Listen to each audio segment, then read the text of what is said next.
Então, a gente não precisa ficar com medo, né? Porque durante um tempo, para nós só existia o prêmio ou o castigo, né? Então, ou a gente ia para o céu, que devia ser um lugar bem aborrecido, pelo menos para mim, que ficava todo mundo o dia inteiro usando bata, cantando para lá e para cá. Nos 2 primeiros dias que a gente chega lá, devia ser até razoável, mas depois não tem quem aguenta, né? Ficar o dia inteiro. Ou então o pior, né? Que era ir para o inferno. Mas como nós somos criaturas muito inteligentes, nós inventamos um lugar que se chamava purgatório. Espetacular. Era um lugar que a gente ia para lá e só saía de lá para o céu. Olha que maravilha. Essa foi a nossa infância espiritual, né? Esses conceitos foram aceitos na nossa infância espiritual. A partir do momento que o espírito humano foi evoluindo, ele começou a questionar essas situações, né? E viu que isso não seria possível. A salvação da ovelha perdida é a nossa atitude diante das diretrizes do pastor, que é Jesus. O nosso arrependimento é fundamental no processo da renovação. Porque ao arrepender, está diretamente indicado que eu reconheço que eu errei. Porque muitas vezes nós não aceitamos que nós erramos, né? Então não adianta ter um bom pastor que nos indica todo o caminho, que faz tudo por nós, se nós não queremos modificar as nossas atitudes. Então o arrependimento é fundamental, por isso que Jesus fala que a grande alegria no reino dos céus pelo arrependimento de um pecador. Porque a partir daí nós vamos entrar então na expiação para depois chegar na reparação. Porque tudo depende de nós. Nós é que vamos resolver todas as questões. Apesar de termos um pastor que vai sempre nos indicar o caminho correto. Mas tudo depende de nós. E o arrependimento é o gatilho, né? É o momento em que se começa esse processo. A gente fala decorado, fala rápido, né? E muitas vezes essa fala não nos permite raciocinar, né? Então, que planeta que nós vivemos? Planeta de provas e expiações. Planeta de provas e expiações. Mas a gente não raciocina, né? O que significa provas e o que significa expiações, né? Então, a prova, vamos deixar ela quietinha por enquanto, e a expiação é a partir do reconhecimento do erro, a preparação para poder reparar aquilo que foi mal executado. E é um processo todo meu. A lei de Talião já nos preparava para isso, quando ela permitia que a gente fizesse com o agressor aquilo que o agressor tinha feito a nós, né? Então, era o olho por olho, dente por dente. Aí, algumas pessoas costumam falar que hoje nós vivemos a lei de Talião. Mentira. Nós ainda não chegamos na lei de Talião. Porque muitas vezes uma pessoa nos ofende uma vez e nós passamos o resto da vida ofendendo essa pessoa. Então não foi nenhum para um. Porque a lei de Talião fala que é olho por olho. Então é um olho por um olho. Então, se a pessoa me ofende uma vez, eu a ofenderia uma vez. E nem nesse estágio nós ainda não chegamos. Porque tem hora que a gente rebate as ofensas muito mais do que as ofensas são feitas a nós, né? Então a gente precisa de pensar direitinho. Mas então, e esse pastor? Ele não está servindo para nada, não. Ele indica o caminho. Ele vai à frente. O guia, não tem guia atrás, tem? O guia caminha à frente. Nós é que precisamos de andar de acordo com a orientação desse guia, que para nós, com toda certeza, é Jesus. No livro dos Espíritos está lá escrito e afirmado que ele é o modelo e guia para a humanidade.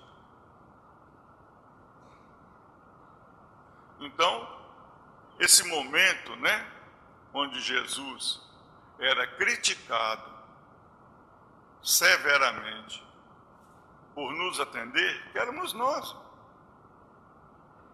Éramos nós mesmo. Estava lá. Ele mostra a importância, né, de não criticar, mas mostrar como é que tem que ser feito. Aquele que não sabe, né, ele precisa ver como é fazer.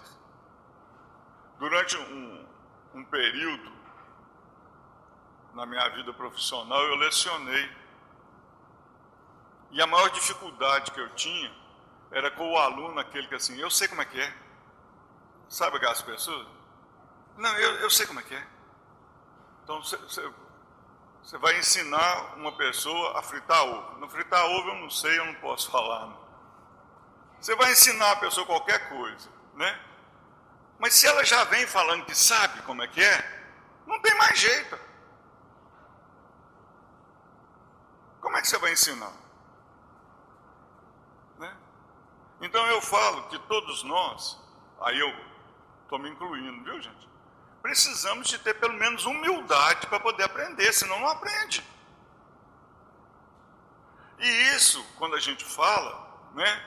A gente fala das coisas comuns da vida, né? De fazer uma comida, trocar pneu de um carro, de resolver um problema de química, de qualquer coisa. Isso também serve para as coisas do espírito.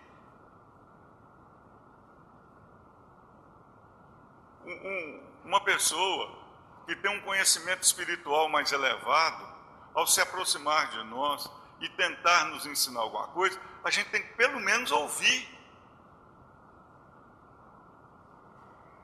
Pelo menos ouvir. Muitas vezes, antes da pessoa começar a falar, o outro já fala assim, eu já vou te avisar de uma vez, eu não acredito em Deus, não acredito em Deus, então tá, então foi um prazer, vai com Deus. Nós não temos o que conversar. É claro, a nossa doutrina, principalmente, né, a doutrina espírita, ela é baseada na fé raciocinada. Né? Kardec nos afirma que a fé que tem medo da ciência não é fé, é uma mentira. Então nós temos o direito de raciocinar, né? De buscar nos princípios do Evangelho de Jesus aquilo que está sendo proposto. Temos o direito e até a obrigação. Ontem nós participamos, talvez deve ter alguns aí que foram, do encontro com o Divaldo, né? E ele relatou uma experiência muito importante dele, acontecido lá nos anos 60. E houve, assim, pelo menos as pessoas que estavam à minha volta, as pessoas fizeram uma confusão com o fenômeno. Muitos falavam que era um fenômeno mediúnico. que tinha acontecido um fenômeno mediúnico. Isso é a mediunidade dele que permitiu a ele acontecesse isso. Era um fenômeno anímico, puramente anímico. Ele, ao entrar num lugar, lembrou-se de encarnações passadas, de encarnação passada, vivido naquele ambiente. Isso não é mediúnico, isso é anímico. O fenômeno, para ser mediúnico, tem que ter o espírito comunicante, o outro, que não tinha, era só ele. Vivência dele, anímico. Né? Então, por que eu estou relatando isso? Porque a gente muitas vezes confunde as coisas por não raciocinar, por não colocar em prática aquilo que a gente já aprendeu. Que o bom pastor, Jesus, nos ensinou. Quando ele afirma que ele é verdade, o caminho e a vida, ele não deixou dúvida. Jesus não ia falar isso porque ele é mascarado, é metido, quer tirar onda de bom. Ele afirma, eu dou testemunho do que eu sou. Né? Então, é esse pastor que vai até o deserto buscar a ovelha perdida que nós precisamos de seguir. Porque se ele é assim, ele também cuida. Porque vamos voltar no tempo, o que o pastor fazia? Cercava, punha as ovelhas todas juntas, não é isso? E cuidava de todas elas. Ele cuida de todos nós. Em todos os momentos da nossa vida. Em todas as situações da nossa vida. Ele está cuidando de nós. Até lá em Brumadinho? Até lá em Brumadinho. Até lá no ninho do urubu, que os meninos morreram queimados? Até lá no ninho do urubu, que os meninos morreram queimados. Eu não entendo. Isso é outra coisa. Nós, no nosso grau de evolução desse momento, não conseguimos entender. Só igual a palavra, né, que está aí para todo lado, tragédia. Para nós tudo é tragédia. Né? A gente não consegue ver outra coisa. A gente não sabe quantos espíritos resgataram débitos, talvez bem dolorosos do passado. Quantos espíritos estão tendo a oportunidade de serem caridosos com aqueles que sobreviveram. Nós, os ingratos, que não somos capazes de agradecer a Deus por não estar vivendo aquilo lá. Porque se tem tantos irmãos nossos passando por que estão passando, nós poderíamos ser um deles. E a gente não se lembra de agradecer a Deus por não estar sofrendo o que esse pessoal está sofrendo. Outra coisa, a gente tem certeza absoluta que Deus não se engana e que Deus não erra. Aquela situação provocada por homens, a gente não pode esquecer disso, não passou desapercebida por Deus. Os escândalos virão, né? Mas os responsáveis pelos escândalos vão responder por ele. Então, cabe a nós, dentro daquilo que nos é possível, aí nós vamos lembrar de Emmanuel, ajudar a todos eles. Inclusive com a prece, porque a gente chega nos lugares agora, é uma depressão que dá vontade na gente até de ir embora. Agora está melhorando um pouquinho, mas uns 10 dias atrás não tinha nem... Qualquer lugar que você fosse, estava todo mundo de cabeça baixa, deprimido, a gente disse, não adianta nada não.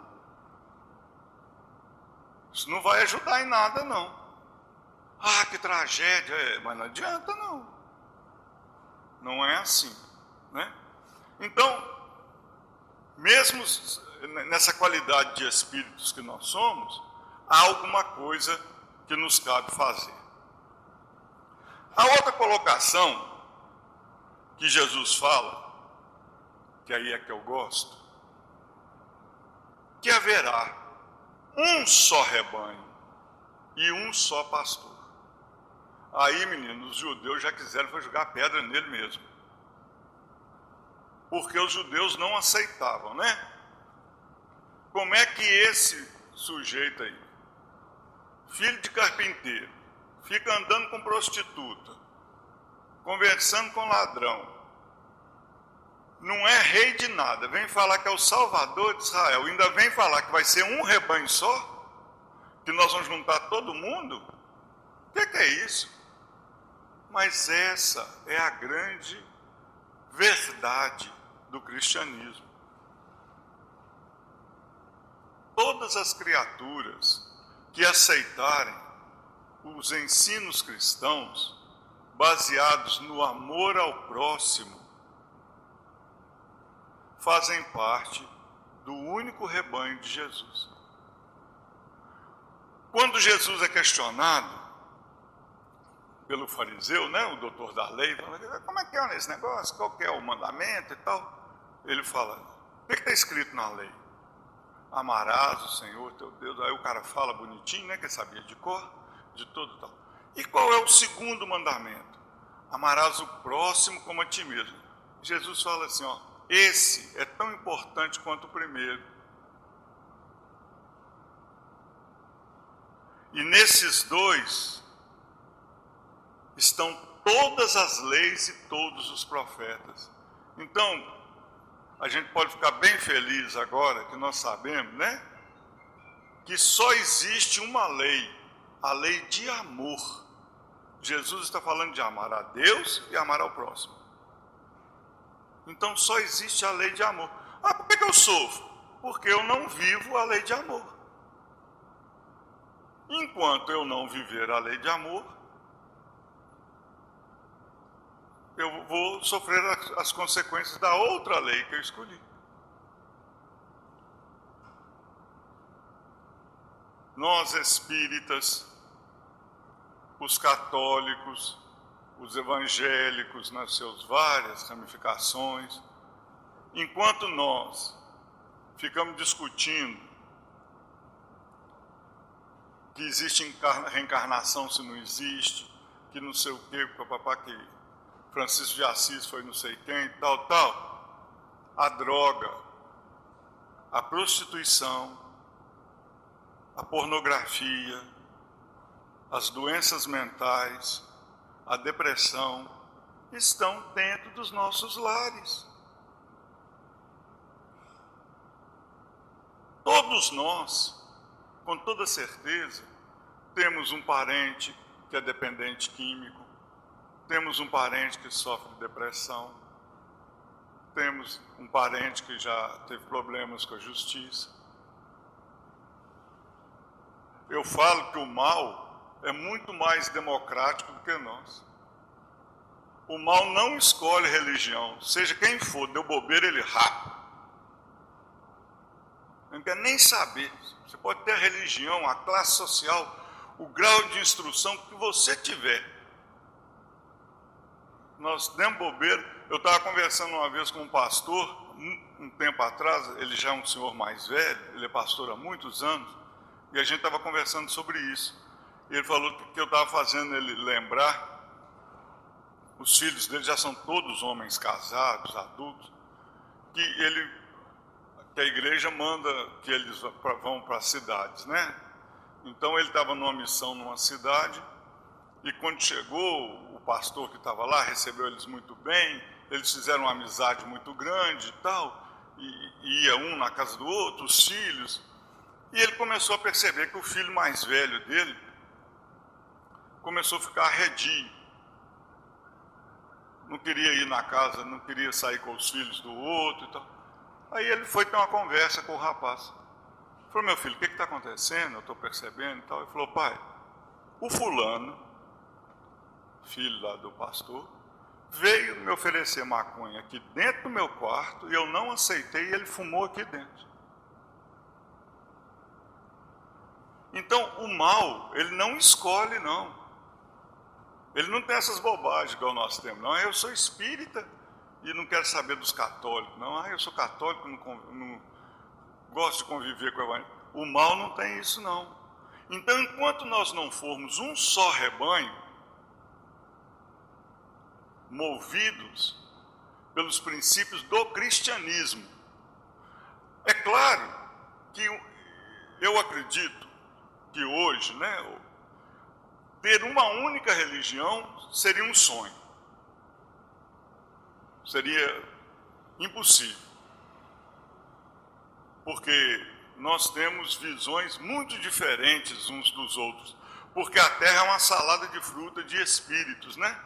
Tem espírito de tudo quanto é jeito, que necessita de vários tipos de aprendizado. Mas nós podemos ter um só ideal. Se nós fizermos do amor ao próximo o nosso ideal, nós seremos um só rebanho. E teremos um único pastor, que é Jesus. Independente das questões outras que a gente tem, reencarnação, não acredito, acredito, ressurreição, imposição de mãos, não sei o quê, que são coisas importantes, mas menos importantes do que amar ao próximo, porque amar ao próximo, segundo Jesus, que é o modelo e guia, o bom pastor, é o mandamento fundamental. E não tem jeito de amar a Deus sem amar ao próximo. Exemplo simples, nós aqui, ó, tem um monte de gente aqui que é pai e mãe. Eu também sou pai. Adianta uma pessoa me tratar na palma da mão, atender a todos os meus desejos, se tratar meu filho mal? Assim é o pai, gente. Quando eu trato o meu irmão mal, eu não tenho como agradar o pai. Não adianta. Como que eu posso falar que eu amo a Deus se eu sou incapaz de ter um ato de carinho com uma pessoa? Eu não consigo perdoar. Perdoar é muito difícil.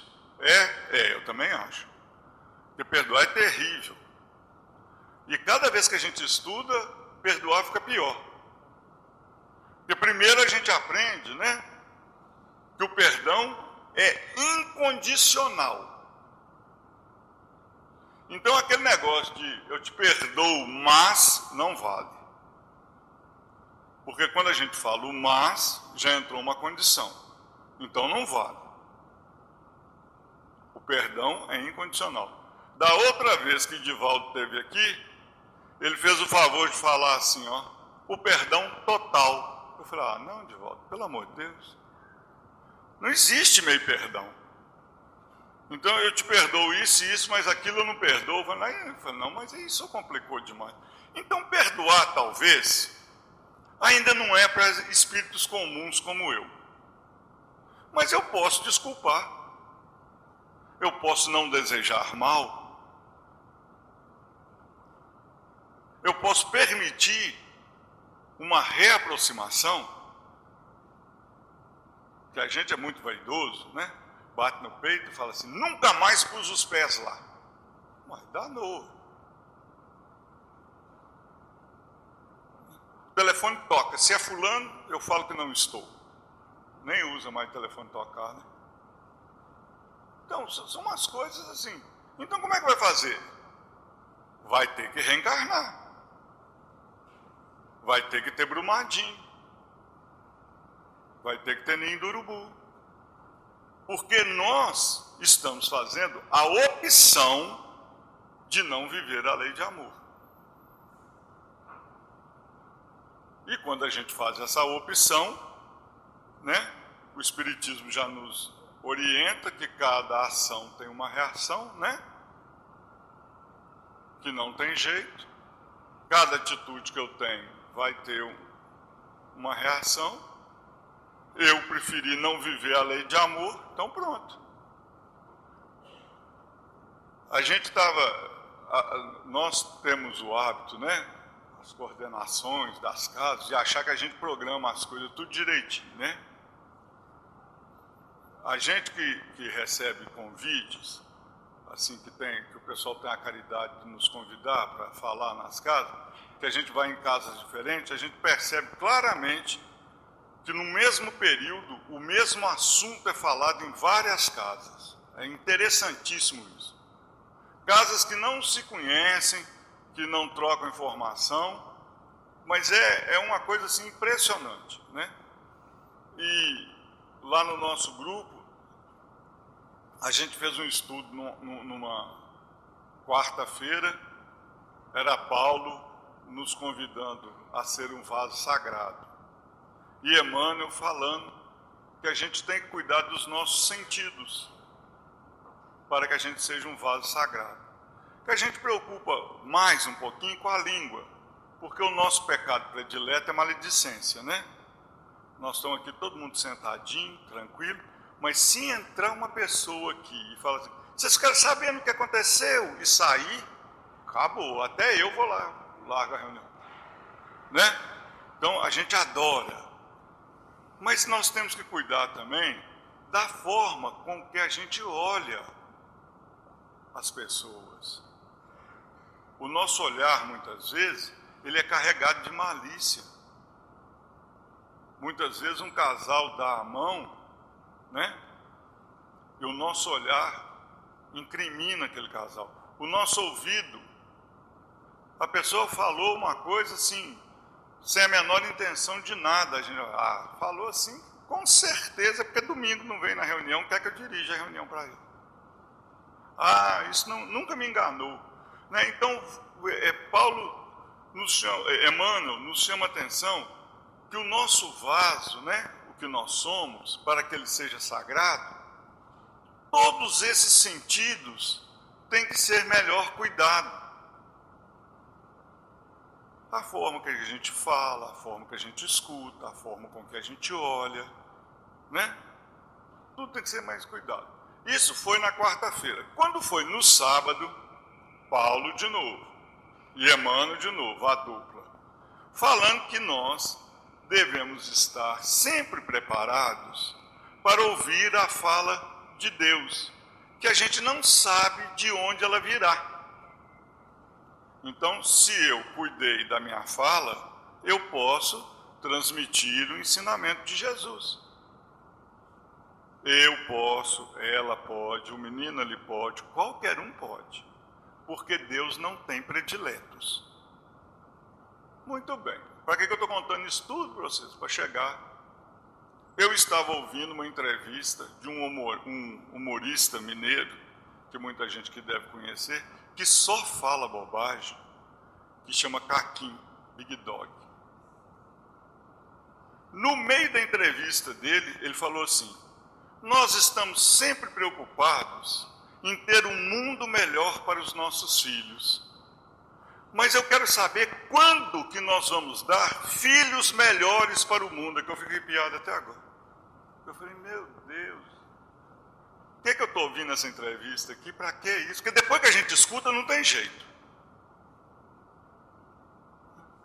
O mundo é fruto daquilo que nós fazemos do mundo. Realmente não vai ter um mundo melhor se nós não formos capazes de gerar filhos melhores, pessoas melhores, espíritos melhores. E aí, gente, você fica olhando para mim, né, e fala assim, que um bonzinho que vem aqui de tarde. Não sou. Muito pelo contrário.